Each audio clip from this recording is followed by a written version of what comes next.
Okay, and we're recording.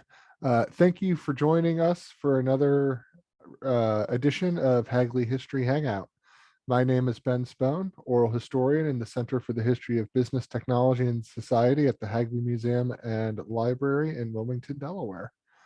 Uh, During these Hangouts, we like to introduce you to some of the fascinating research being done using the collections at Hagley, but today we're going to be doing something a little bit different.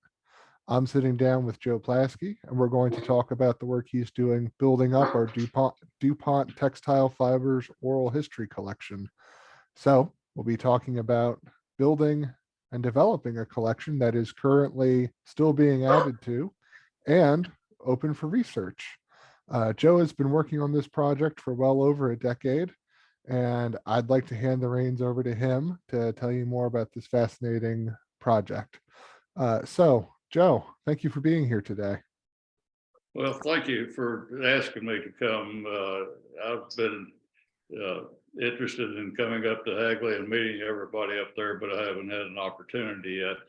But we've had great support, great coordination online and telephone, and appreciate the help that I've gotten from Hagley and all the people that have helped me in the last 18 years or however long it was.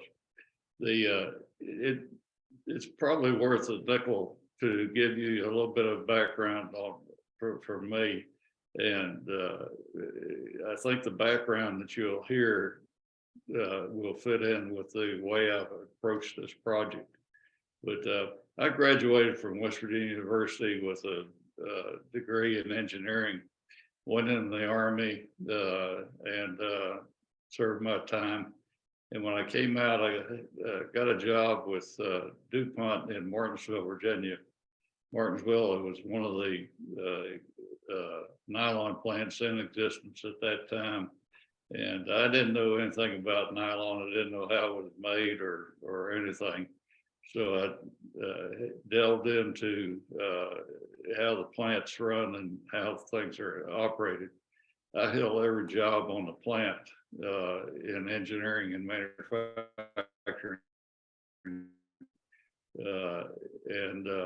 that was a good background. But also got transferred to Wilmington, Delaware, to open up my mind to put the corporate culture into it. And when I was up there, I was in charge of the noise control program for the department and OSHA program. This assignment led me to all the plants and all the management groups. I had to deal with them in that regard because it was a departmental assignment. After that, I was transferred down to Kinston in R&D, and worked in R&D down there and had contact with marketing and particularly our customers. I was president of the TYA, which was the major trade organization for the type of products that we were selling. I wanted to give you this little short background because what it did, it gave me a broad perspective of textile fibers and broad interest in people that were in the department at the time. That was really kind of an important thing, which when I retired in 1999, I'm a history buff, and I've written some articles. I'm a freelance writer of sorts, but when I looked around, DuPont Textile Fibers at that time had built a major industrial organization and group of products. They developed a group of products. If you go back to the rayon days, 1950, the rayon group was dwindling down after the war, and they had, so there was three processes, 3 products that they had, polymers that they had at that time, and they were trying to figure out how to develop those into a business. They were the Orlon and Dacron and nylon products, and it was important to have those products and produce them, and that's what Dacron said, or Textile Fibers set out to do at that time. Well, when I retired, I looked back and I saw that this huge industrial complex had achieved many things, many developments, many things that altered the culture of the population at that time. And nobody had taken the time to record who did what in that huge endeavor. And I looked at that and I said, well, now I got a problem here, because I like to see this happen where people get recognized for what they do and how they did it.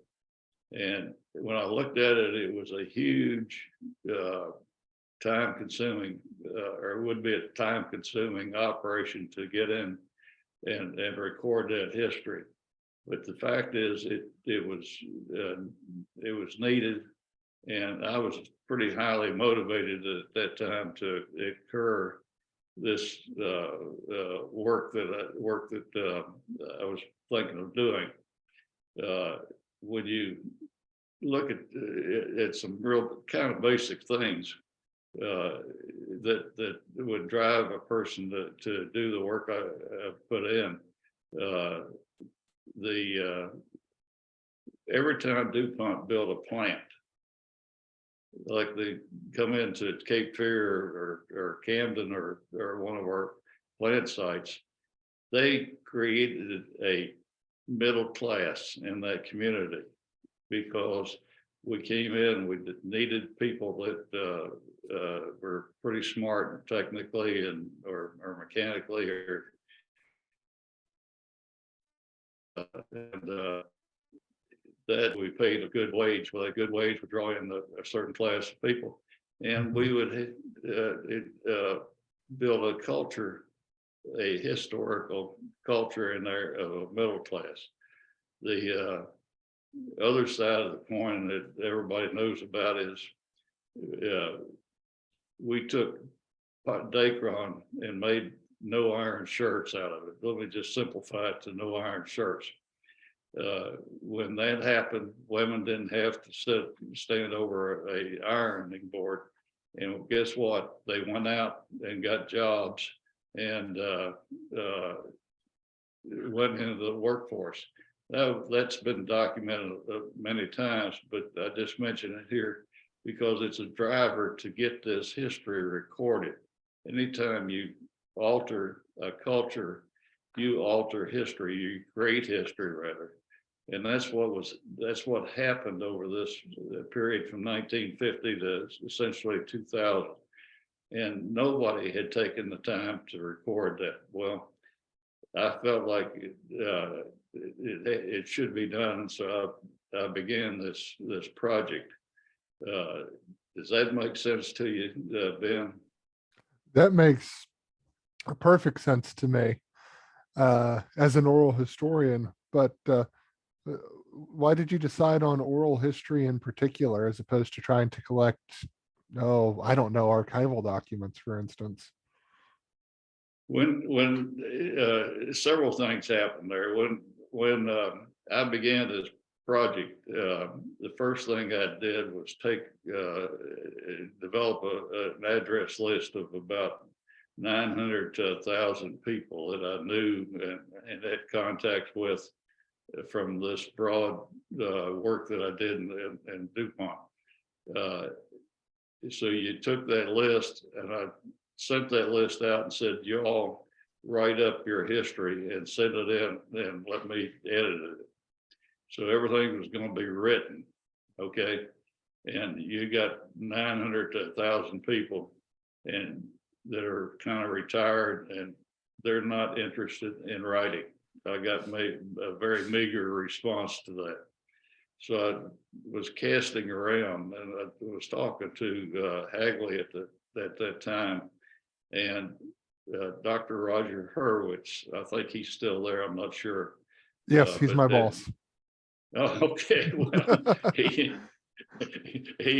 I mean, this has been years ago now, but he got wind, and he and I talked, and he led me on to oral history, and actually gave me a couple of books to read. I think it was a couple of books, maybe one or two, but anyway, some literature to think about. And out of that interaction between me and Roger, we came up with the proposal to use personal oral history. I got to emphasize this: the word is personal. It's got to be used in all this language. It's not just oral history. It's personal oral history because it's given by an individual and specific to that individual. So I kind of locked into that, but I locked into that from Roger, and God bless him, here we are. So answer your question, that's kind of how I got it. When you look at it though, there's other points that get attractive to me. One, it was easy to do. It wasn't, nobody had to write documents and do all that kind of stuff. And the people own it. The oral personal history is owned by that person that gives it. And so it's their history, however they remember it, however they lived it, and that's kind of important. It's easy to add to. If you want to add another segment later on, you just add it on the disc, and it's easy to do. It allows the people, the interviewee, the person you're getting from, to go into depth into their history and the details and the little things that may not be important today, but may be important tomorrow, or may be important with another interviewee's input. So why personal oral history? That's about the way it happened. I hope does that answer your question? Yeah, so you're drawn to the power of the individual, in a way, you could say. Absolutely. When what I was trying to do from the beginning was to identify who did what, not what group did what, but what person did what. And I think that's really important to get down to that level. Now, there's problems with that because even though you do all this, you're still talking about 30,000 people in textile fibers over time there. And you're not going to interview 30,000 people. No, you're not going to get 30,000 write-ups either. So you have to think it through that way also. Right. How's that? That's great. And that being said, how do you prioritize who you'd like to talk to? And how do you conduct these interviews? Because I imagine that's changed a bit since you've been at this since, at least 2008. Yes. Let me tell you, as far as I was concerned, anybody and everybody that had a connection to textile fibers was an active interviewee. I didn't try to resolve anybody outside, and not be able to interview people. The interview groups all go all the way from the CEOs all the way down to the first operator that entered the Cape Fear plant when it first was ready to start up. So we cover, and I'll talk a little bit more about this later on, but we cover everybody that wants to come in. Now, there's people that politely said, no, it's not for me. And you know, I understand that. So we put them on the list, don't bother, or don't call. But so anybody wanted to, it's it's interesting. Even there's some group of people, there's a few people that the son or daughter did the interview for the fellow that was deceased, and so it was even, you know, let's say even dead people we've interviewed. So it's I think it's worked out well that way. Now let me talk about giving this interview, because I think I've deviated over time away from some of the standards that Roger and I talked about many years ago. The way I did this interview is I've got a thing I call a white paper, which is a list of all kinds of different activities that people could be involved in that would be the subject of their interview. So really the first thing I did was find an address list that worked, that was active and working. There's various lists around that people have kept for funerals and parties and contacts. So people have these lists, and so I went around knocking on doors of people I knew that had those lists and got them. And that's the 900 to 1,000 addressees that I was able to get. So what I do is I send out a mailer to that group of people that are on that list, that 1,000 people, and some of them are mail addresses, so it's not all email, but anyhow, contact 1,000 people, and on that a letter that I've written, and to invite them to participate. And then out of that, people would come forth and say, look, I'd like to participate. So that's how I got the people identified, the interviewees. Now, like we said, I'm not cutting anybody out or dropping anybody off the list.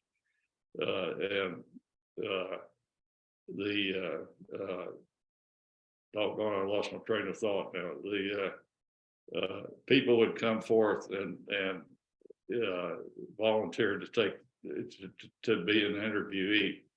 And so what I would do is I'd contact them, and we would get a 2-week period of time from now for 2 weeks, let them think about and organize their thoughts. No writing, no research, just organize your thoughts as to what you remember.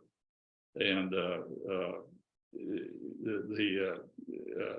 we would schedule a 2-hour block of time 2 weeks from now, and always a 2-hour block of time to give everybody time to express what they need. And if they were longer than 2 hours, we'd reschedule another 2-hour block in a couple of weeks. So we always had an open end. There's no time limit on it. You don't have to do 5 minutes. You don't have to do 2 hours and 10 minutes. It's whatever time it takes to get your story across. So that's what we do now. The 2 hours, and all these interviews, with the exception of maybe 2 or 3 that were in the town where I live, which is Kinston, North Carolina, all were done over a telephone. And the telephone worked well. You had to give up the personal relationship that you established if you're standing face to face, and that was really an optimum way of doing it. But given the population I was interviewing, it wouldn't work. It just wasn't able to do that. So we would go ahead with the interview. Now, the interview, I start people when they were born, where they were born, how they grew up, what their parents did, and how they went to school, and that sort of thing. And that's very important in this interview process, I found. It's extremely important because what it does, it opens the person up. They start talking about things that they know so well, growing up, where they were born, what their mother and dad did. They know that extremely well, so they get comfortable. And then when you get them to DuPont and they start talking about their experiences at DuPont, they're in relationship with you. They're talking to you. You and them own it. And because you've done this preliminary stuff to get them softened up, if you want to use that word. Mm-hmm. So, and this tape would be put on a DVD, and that's what I would forward to Hagley, and Hagley would take the information with the DVD and everything and archive that information for people to use. So that's a couple of other things. In that interview, I asked no questions. I didn't ask any questions. I just sat there quietly as I could and let the person do the interviewing. And once you do it, to get them softened up and so forth, it works so well. No questions, no nothing. They just talk and talk. It works extremely well. And the other thing is there's no edits. Whatever they want to say is put down in that tape, in that recording, and that's there. I didn't cut nothing out. Now, I had a couple of people that wanted some things removed that they said that they felt sorry about. So I did remove those, but that was only 2 people out of 250 some. So that's how the interview was conducted, and I think that is most important, to get everybody comfortable and go through, and they own that interview, and it's really, there's a couple of people have more than a couple, maybe 10 or 15 people have come and asked for the copy of the DVD to give to their children and their grandchildren. And it's important. I want to play something. The sound on this is not very good because it was taped off a recording machine. But this is an indication of the interview success. Hang on. Sure.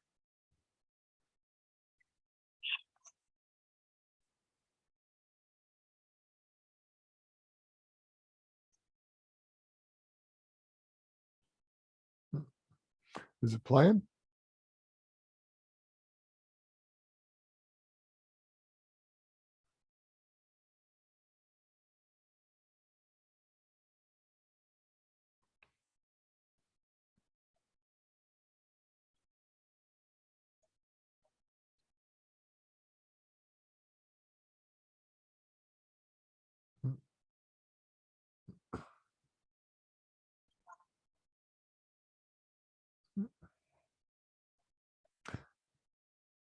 I'm afraid it's very quiet. What, Ben? Said I'm afraid it's very quiet on my end. I can't quite. Okay, can you add it? That's all right. We can talk about that after a while. Okay. Yeah, that's an important bit of listening for me, because it really gives me a lot of motivation to continue and to do this work when somebody comes back like that fellow and talks to you that way. Absolutely. But basically, do you have any questions about the interview process? No. I'd like to try to see if I can get us to listen to that for this bit. I'm going to put a pin in our recording, and we'll resume presently. Okay, and we're back. Unfortunately, we've had some technical difficulties there. If you could summarize the content of the audio you wanted to play for us today. This audio was a telephone call that was given that I did not answer. The answering machine answered it, so it's garbled a little bit or not very clear. But the important thing is this man, this fellow was he was well up in management and in textile fibers, and I interviewed him, and his interview was archived at Hagley, and it somehow his daughter and granddaughter found the interview on Hagley and listened to it, and were so happy to know what their father and grandfather had done during these days in DuPont. And this was another use for these interviews. And he was very happy and very appreciative that we had that, we'd done that, and his girls found it. So that was the gist of the recording we tried to get in, but technical difficulties prevented it. Oh, wow. Do you remember this gentleman's name? We could provide a link to his interview in the summary that'll be below our podcast. Yes, this John Grohusky, Growhusky, John Grohusky. All right. Yes, we'll go ahead and do that so that anyone who's curious can listen to this interview for themselves too. Do you have any other anecdotes that have happened over the time you've been collecting this project? Well, there's been a number of people, like I said earlier, 10 to 15 people have asked for a copy of their interview so that they could pass it on to their children and their grandchildren. I think that's a great thing that happens that way. And like John said, it wasn't expected to begin with, but it's happening and it's great. Right. And since you've been collecting these for a long time now, has your approach or view on oral history changed at all over that time? And frankly, yes. I've gotten real comfortable with it, and I've had a whole number of people, including the CEO, tell me that it's a great interview and a great way of recording things for you. So we've had a number of people, various walks, come back and do it. And you know what? A couple of these address lists are managed by people that are really my cheerleaders out there in the field. Martinsville's got a man and a woman down there that were employees that they just think this is the greatest thing in the world, and will try to get people to see it that way and interview. So there's been a whole number of things. And as far as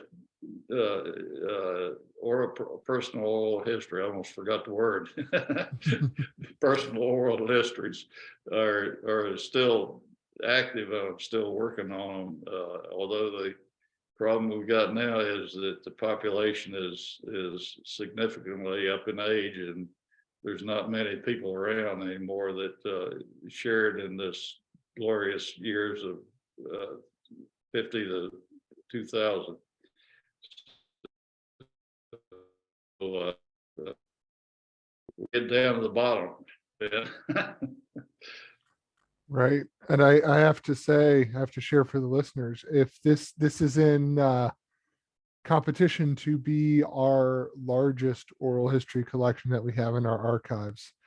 I don't know how close it is to the Brandywine Valley oral history collection at this point in terms of length and number of people interviewed, but it's getting up there. Well, you're still working at it. So I'm still working. It's just here and there, but we're still working. Did you learn anything or have you learned anything doing this that you weren't necessarily expecting to learn? Uh, that's a good question. I got to think about it a minute. I did not bump into anything of that nature. Now, I learned a lot, and I try to record those learnings. And actually, there's potential. The potential is out in front of us, not behind us on this thing. The storylines and that I'd like to talk about a little bit is gives you a glimpse into that, I think. And when I look at what we've done, we produced 2 books. One book is Stainmaster, the introduction of Stainmaster to the world, which was a terrific marketing effort, and marketing broke a lot of taboos and got that out there and really made DuPont a bunch of money by the way that was managed and handled. That's one storyline that is already been done. The other storyline is Supreme Abraham in Lycra, worldwide Lycra. Can you imagine what the world would look like if Lycra hadn't come along and brought this spandex fabric into the market and made women look good, and also DuPont a whole bunch of money. So there's 2 books there that cover the events that I've mentioned, but there's other things happening. I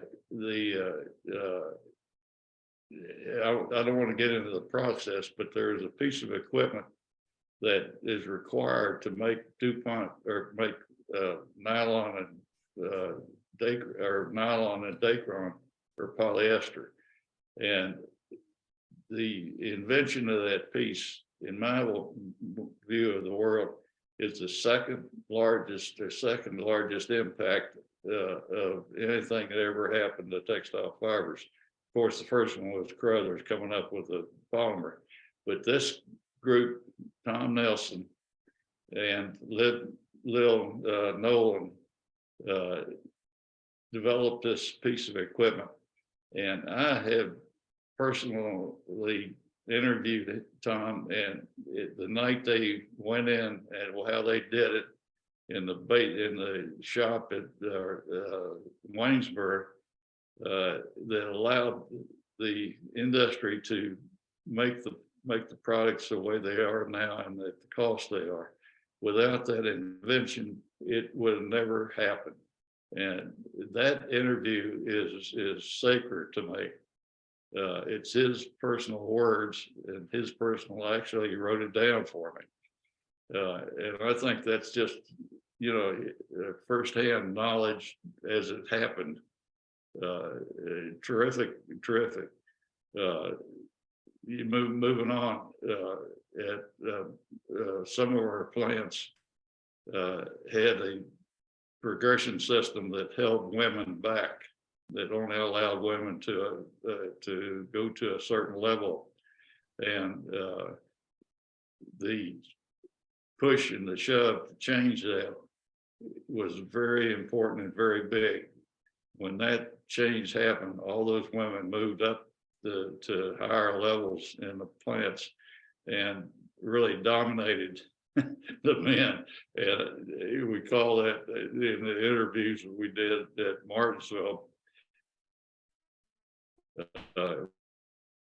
slave movement, and a terrific way of managing people and getting the results and then getting into trouble and so forth, so on.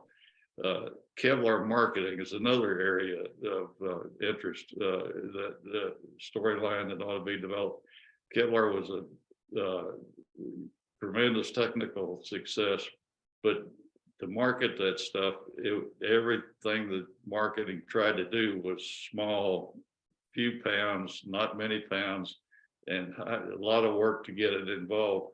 And so just the story of how you had to market Kevlar is a fantastic area of discussion. We had another area was in the late 60s.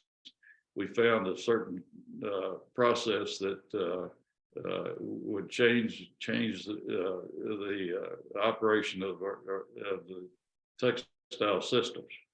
I'm not going into the details of that because it wouldn't be appropriate, but DuPont had the decision to either move forward or downward in the down in the chain of manufacturing, or let the customers that were already out there do that. DuPont, and there's interviews in there, there's enough to start this conversation, but DuPont could have moved down into the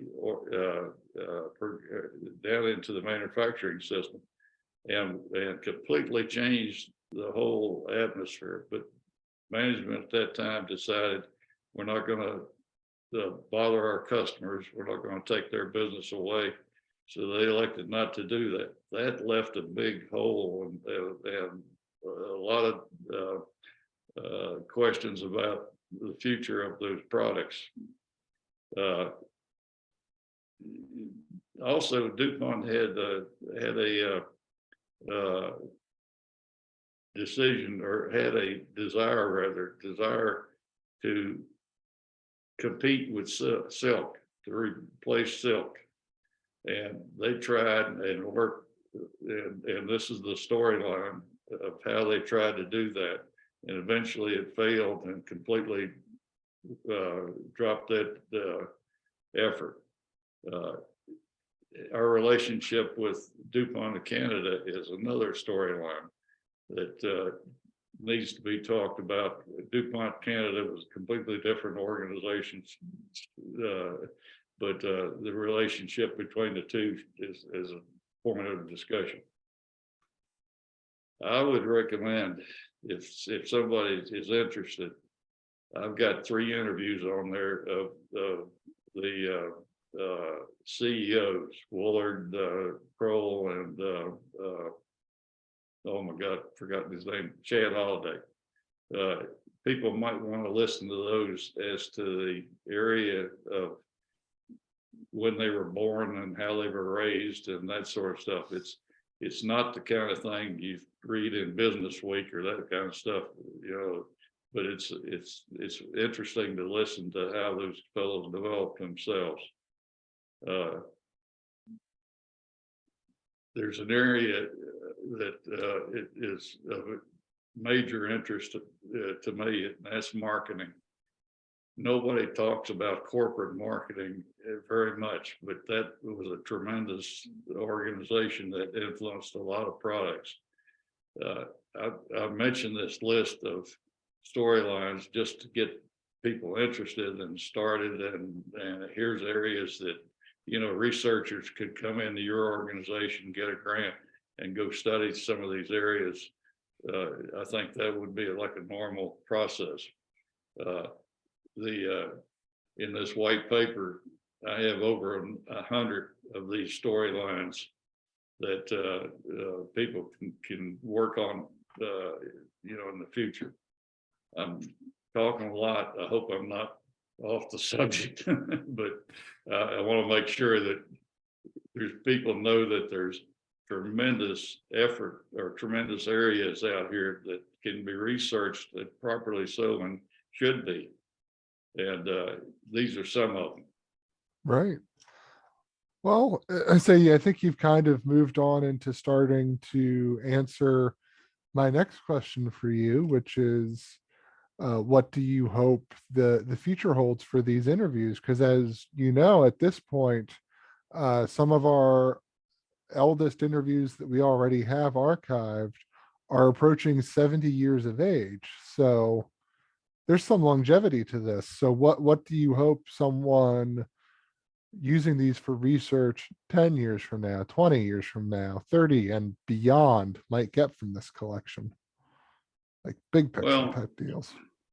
Well, that's a real good question, and a tough one to give you a clear answer on, because it is out in the future. And what is the future in 30 years from now? What do people want to do, and how do they want to? What is the management processes that are in place now? How will they translate to the future? You're certainly not going to translate numbers, because there's the numbers today are, sales numbers and things like that. They're probably not going to be of any value or interest to anybody 30 years from now.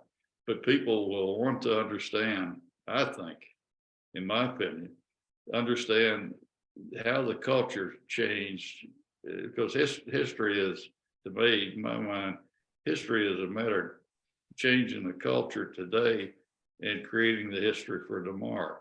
Now, when you do that, what do you want to bring along with you to the 30-year point from now? Well, you can bring on the people that managed, and the people that developed, and how they did it, and which one was successful and which one wasn't.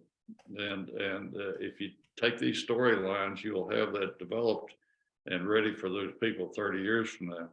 So it's there, and history is valuable, in my opinion, but it's only valuable if it's used. And 30 years from now, people will use that. I think they will. So that's rounded out my list of questions that I had developed for today.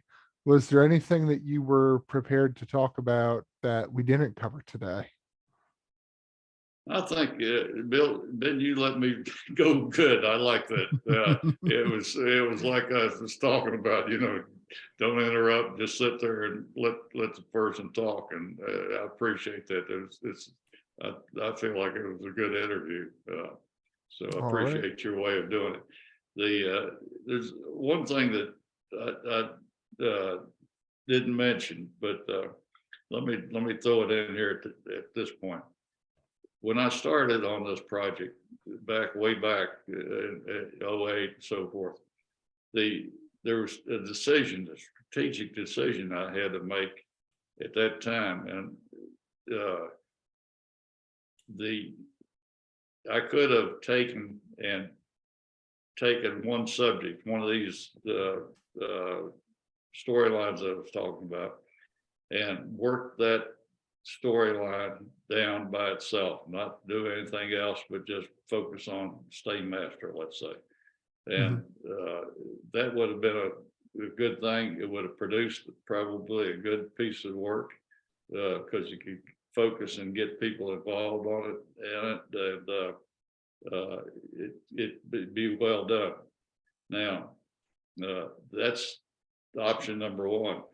Option number two is to take and get as much history as you can get recorded in the time frame you've got before these people start passing on, and you lose that. So the decision was very specific, narrow area, broad area, a lot of history. I choose of course, I chose the broader area and a lot of history as the strategic path I wanted to go down.